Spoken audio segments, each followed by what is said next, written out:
आपने कभी ज्ञान को देखा? ज्ञान में देखा, आपके ज्ञान में भरा है, ज्ञान में भरा है तो क्या कहते हो? मेरा। जो कुछ आप मेरा शब्द का प्रयोग करते हो उसी करते हो जो आपके ज्ञान में भर गया। सोच पाए? अच्छा ऐसा बात बताओ, मेरा शब्द का प्रयोग करो, ज्ञान में आपके न भरा हो, कर ही नहीं सकते। जो आपके ज्ञान में भरा है, कोई नाम कोई रूप, वो विनाशी है कि अविनाशी? जो भी आप जिसके साथ मिलकर के मेरा कहते हो, मैं बैठा हूं और ये मेरा हाथ, मेरा पैर, मेरा पुत्र, मेरी पत्नी, मेरे पति, मेरी भूमि, मेरा मकान, जिसको तुम मेरा कहते हो, ये सब संसार के पदार्थ हैं, विनाशी। वो मैं मेरा कह रहा है। मेरा का संबंध छूटे तो मैं बचे, और जब मेरा का संबंध टूटे मैं बचे, इसका नाम आत्मज्ञान है। इस आत्मज्ञान में परमात्मा का बोध होता है। बड़ा सरल, कहीं जाना नहीं पड़ता, कुछ करना नहीं पड़ता, लेकिन समझ में आता है कब? जब बुद्धि युक्त हो जाती है। बुद्धि युक्त होकर के जब आप देखेंगे, तो जब तक बुद्धि युक्त नहीं है तब तक संसार का बंधन न छूटे। आप जप करेंगे, कीर्तन करेंगे, पाठ करेंगे, पूजा करेंगे, मंदिर जाएंगे, तीर्थों में जाएंगे, और जा चुके हैं, जरा भीतर झांको, भय मिटा, भय न मिटे और परमात्मा, चिंता न मिटे और परमात्मा, अशांति न मिटे और धर्म, और राग न हटे तो परमात्मा अनुराग। बड़ी उल्टी चीजें। असत का प्रभाव न मिटे और सत्संग। हम लोभी बने रहे, मोही बने रहे, अभिमानी बने रहे, या सत्संग में भी सत्संग, असत्संग चल रहा है, असत का प्रभाव पड़ गया है, अपने से भिन्न। साधना की बात फिर थोड़ी कहीं जा रही है। दिन भर बड़ी याद करनी पड़ेगी, भगवान की नहीं। भगवान की याद तो अपने लिए छोड़ दो, जब मनावे तब करना। एक याद करनी पड़ेगी, क्या? ये देह में नहीं हूं, यहां से शुरू करना है। ये देह में नहीं हूं, देह तो है लेकिन देह में नहीं। देह मुझे नहीं देखती, मैं देह को जानता हूं। हाथ मुझे नहीं जानता, मैं हाथ को जानता हूं। पैर मुझे नहीं जानता, हृदय मुझे नहीं जानता, कोई चीज मुझे नहीं जानती, मैं जानता हूं हृदय को। जो जानता है उसका नाम ज्ञान है, जिसे जानता है उसका नाम विनाशी संसार के पदार्थ है। इस देह को साक्षी होकर के देखो, ये साधना है।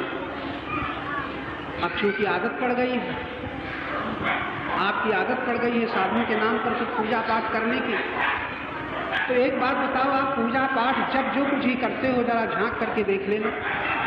जो कुछ भी आप पूजा पाठ जब कीर्तन करते हैं, क्यों करते हैं? कुछ पाना चाहते हैं।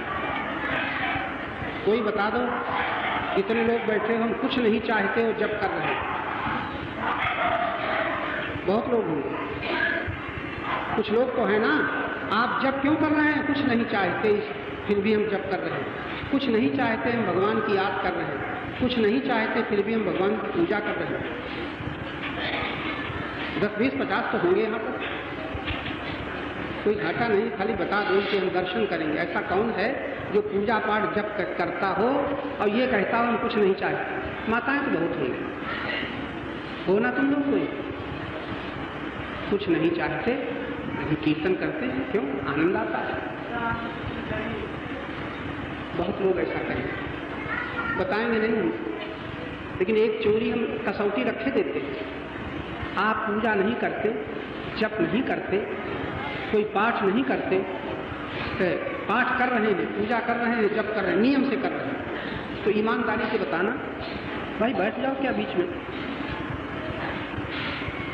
आप जब कुछ नहीं कर रहे हैं और आप कर रहे हैं नियम से, थोड़ा ध्यान देना, नियम से जो साधन कर रहे हो, पूजा पाठ या रामायण का पाठ या गीता का पाठ या कोई स्तोत्र का पाठ या मंदिर का रोज दर्शन, हनुमान जी के दर्शन, तो याद रखना जब तुम दर्शन करने न जाओगे तो कैसा लगेगा? दर्शन न करोगे, नियम पूरा न करोगे तो कैसा लगेगा? अच्छा लगेगा? अच्छा, फिर चिंता तो कोई ना होगी। नहीं पाठ किया तो न जाने दो, दर्शन नहीं किया तो रहने दो, ऐसा होगा? 4 दिन नहीं किया तो 5वें दिन कर लेंगे, ऐसा होगा? भय लगेगा कि नहीं? नियम टूट रहा है, कुछ अनिष्ट न हो जाए, ऐसा लगेगा कि नहीं? समझ समझाओगे भी, लेकिन लगेगा ऐसा न हो कि हम नियम से जो करते हैं कोई गड़बड़ हो जाए। लगेगा? अगर लगेगा तो आप कुछ चाहते, कुछ न चाहते होते तो ये भय आता ही। जहां लोभ है वहां भय है। लोभ के बिना, चाह के बिना भय हो ही नहीं सकता। भगवान ने बड़ी गहरी शर्त लगाई, अभयम सत्व संशुद्धि। पहले दैवी संपत्ति का लक्षण अभय, उसको भय नहीं रहता। क्यों भय नहीं रहता? छूटेगा तो वो विनाशी होगा, नहीं मिलेगा तो विनाशी होगा, आएगा और जाएगा, वो संसार का कोई पदार्थ होगा, वो सत्य न होगा कि मिले और छूट जाए, आए और चला जाए और ना आए और न जाए। सत्य की तो परिभाषा यही है, न आता है न जाता है। लेकिन हम लोग कितना भ्रम में अभी तक बंधे हुए हैं कि अपनी भूल को, भ्रम को, अज्ञान को, अपने लालच को, अपने लोभ को नहीं जान पा रहे हैं और बीच बीच में कह देते हैं भगवान हमारे ऊपर कब दया होगी, हमारा अज्ञान कब मिटेगा और हमें दर्शन कब होंगे। चिल्ला। अपने भीतर के, अपने आत्म दर्शन, ये दर्शन, ये क्या दर्शन है? अपना दर्शन। अपना दर्शन क्या मिला? जैसे हैं वैसे देखना। लोभी है तो लोभ को देखें, मोही है तो मोह को देखें, अभिमानी है तो अभिमान को देखें, जैसे हैं वैसे देखें। इसको कहते हैं आत्मदर्शन। अच्छा, देखते देखते फिर देखें झूठ का कितना सत्य है, संग है। फिर झूठ से अलग होते जाएं, असंग होते जाएं। इसका नाम है मुक्त स्वरूप, मुक्त। तब हमारे संत सुंदर सद्गुरु अष्टावक्र राजा जनक को समझा रहे हैं। जनक जैसा विदेह समृद्धवान सम्राट, उसको समझा रहे हैं। साक्षिणाम चिद्रूपम आत्मानम विद्धि। साक्षी होकर के चैतन्य रूप आत्मा को जानो। क्या सुंदर वाक्य है। साक्षिणाम चिद्रूपम आत्मानम विद्धि। साक्षी होकर के चैतन्य स्वरूप आत्मा को जानो। ये गुरु का वाक्य है जो आप गुरु पूर्णिमा में सुन रहे हैं। ये साधारण मनुष्य का वाक्य नहीं, साधारण शिष्य के लिए नहीं। अष्टावक्र जैसे परम ज्ञानी, अष्टावक्र जैसे और जनक जैसे परम शिष्य। सुखदेव महाराज को भेजा कि इनको ज्ञान हो जाए। एक गुरु ने अपने शिष्य को भेजा कि भाई हम तो तुम्हें न समझा सकेंगे क्योंकि पिता है, पुत्र को पिता के वचनों में आस्था नहीं होती, तो कहा तुम जनक के यहाँ चले। गए जनक के, विरक्त थे, लंगोटी लगाए थे, सामान कुछ नहीं। देखा, कहा हम गलत जगह पर भेज दिए गए। ये ज्ञान, तत्व ज्ञान, ब्रह्म ज्ञान ये कराएंगे, ये तो वैभव भोग में, राजमहल में, यहाँ कैसा ज्ञान? खैर कहा भेजा है तो बैठे हैं। जब भीतर गए तो वहाँ राज सिंहासन बड़ा है। तब उनको शक हुआ यहाँ तो कुछ मिलना बड़ा मुश्किल है।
कहीं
हमारी जो बिगड़ी बनाई न होती, तुम्हारी प्रभो याद आई न होती, तुमसे अगर चोट आई न होती।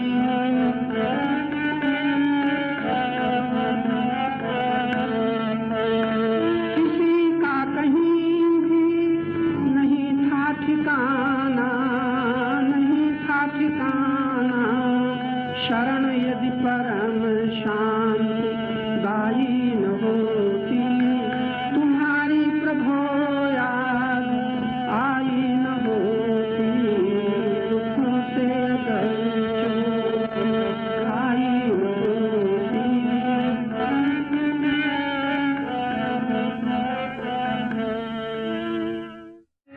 अगर शरीर के बुढ़ापा तक भी होश आ जाए, कोई कह रहा जीवन की आयु होकर, जीवन की आयु होकर, जीने का ढंग आया, जीने का ढंग आया, बुझने लगा दीपक जब, बुझने लगा दीपक जब, महफिल में रंग आया,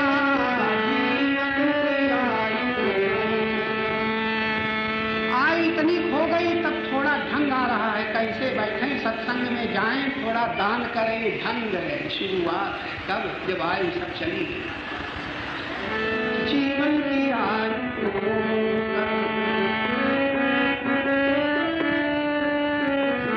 जब शक्ति थी समय था, जरा बूढ़े लोग ज्यादा सावधान हो जाएं, और युवक और बालिकाएं बड़ी खुशी मनाएं अगर होश है तो। होश है तो इतनी ही देर सही, घर में जाकर के तो होश गुम हो जाए। जब शक्ति थी समय था, तब भजन बन न पाया, तब भजन बन न पाया, उस वक्त मांगा, उस वक्त मांगा, जब वक्त तंग आया, उस वक्त मांगा, जब वक्त तंग आया, जीवन की आयु जीने का ढंग आया। मन की मशीनरी ने, बड़ी गहरा इशारा, मन की मशीनरी ने कब ठीक चलना सीखा। अभी उधर थे उत्तराखंड में, एक संत बहुत चिढ़ते थे हमसे कि पता नहीं किसी ने कह दिया, मालूम होता है सनातन धर्म को मानते हैं कि नहीं मानते, आर्य समाजी हैं, कौन मस्के हैं, कभी कहते हैं गंगा नहाते नहाते क्या हुआ, मंदिर में जाते जाते क्या हुआ, मालूम होता है कुछ मानते ही नहीं।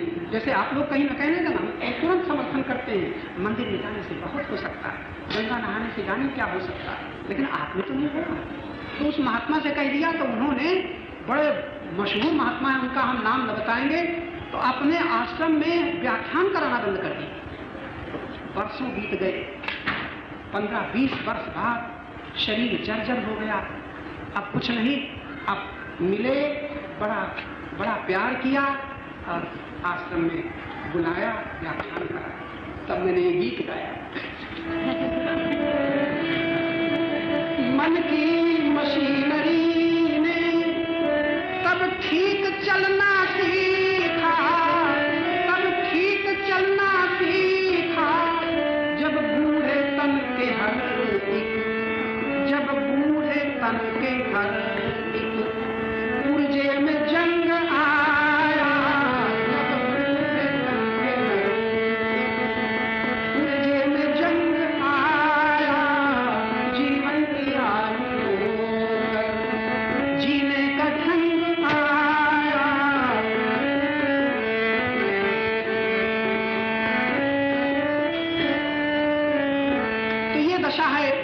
लोग सावधान हो जाएं। बड़ी खुशी की बात है जो वृद्ध लोग यहाँ बैठे हैं, चलो अब से सही, गई सो गई, अब रात तो रही। लेकिन वो युवक और बालिकाएं अगर थोड़ा होश आ जाए तो लौटो अपनी ओर, वरना जीवन बिताने के बाद बूढ़ों की तरह पछताना पड़ेगा। समय निकल गया खेल खाल में, समय मिल गया शरीर को सजाते सजाते, विनाशी के पीछे भागते भागते, क्षणिक सुखों के पीछे जीवन की संपदा को लुटाते लुटाते मिला कुछ नहीं। तो धन्य है वे लोग जो आरंभ से, युवावस्था के आरंभ से साधना में कुछ लग रहे हैं, युवावस्था के आरंभ से जो आत्मज्ञान की कुछ कोशिश कर रहे हैं। देह ज्ञान तो किसी डॉक्टर को हो सकता है 6 साल में, लेकिन जीवन का ज्ञान जीवन बिताने पर भी न हो पाएगा।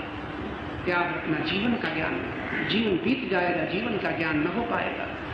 डॉक्टर भी अगर कुछ स्नायु जाल एक्सरे के द्वारा शरीर की मशीन को देख लेगा, लेकिन मन की मशीन को वो भी न देख पाएगा। आपका सौभाग्य है, आपको गुरु वाक्यों में जीवन के दर्शन की दिशा दिखा है।